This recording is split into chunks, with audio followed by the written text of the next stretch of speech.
Hi ಎಲ್ರಿಗೂ ನಮಸ್ಕಾರ, welcome to my channel. ಇವತ್ತಿನ ವಿಡಿಯೋದಲ್ಲಿ ನಾನು ಗುರುಪೂರ್ಣಿಮೆಯ ಬಗ್ಗೆ ಒಂದು ಚಿಕ್ಕ ವಿಡಿಯೋನ ರೆಡಿ ಮಾಡಿದ್ದೀನಿ.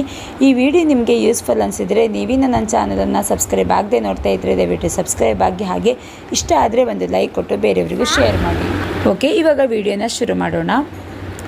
ಗುರುಪೂರ್ಣಿಮೆಯು ಆಷಾಢ ಮಾಸದ ಹುಣ್ಣಿಮೆಯ ದಿನದಂದು ಆಚರಿಸಲಾಗುವ ಪವಿತ್ರ ಹಬ್ಬ.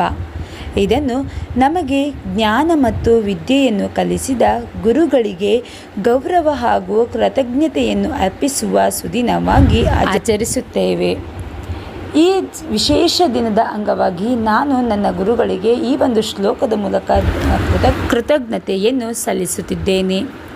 ಗುರುರ್ಬ್ರಹ್ಮ ಗುರುರ್ವಿಷ್ಣು ಗುರುರ್ದೇವೋ ಮಹೇಶ್ವರಃ, ಗುರು ಸಾಕ್ಷಾತ್ ಪರಬ್ರಹ್ಮ ತಸ್ಮೈ ಶ್ರೀ ಗುರವೇ ನಮಃ.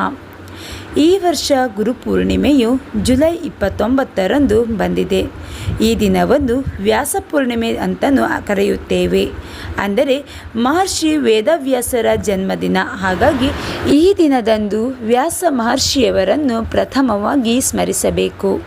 ನಂತರ ನಮಗೆ ಒಳ್ಳೆಯ ವಿದ್ಯೆ, ಬುದ್ಧಿ, ಸನ್ಮಾರ್ಗವನ್ನು ತೋರಿಸಿದ ಗುರುಗಳನ್ನು ಮತ್ತು ದೇವರನ್ನು ಪೂಜಿಸಬೇಕು.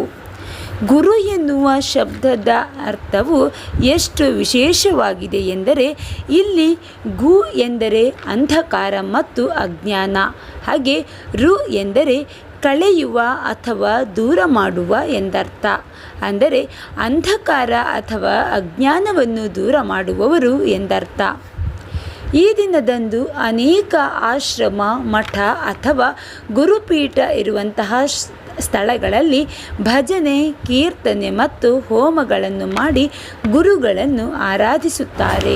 ಹಾಗೆಯೇ ಈ ದಿನ ವಿಶೇಷವಾಗಿ ಗುರುಗಳ ಪಾದಪೂಜೆ ಮಾಡುವುದರ ಮೂಲಕ ಗುರುಗಳಿಗೆ ಕೃತಜ್ಞತೆಯನ್ನು ಸಲ್ಲಿಸುತ್ತಾರೆ.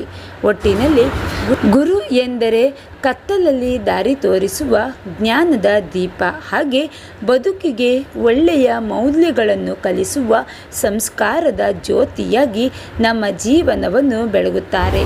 Thank you.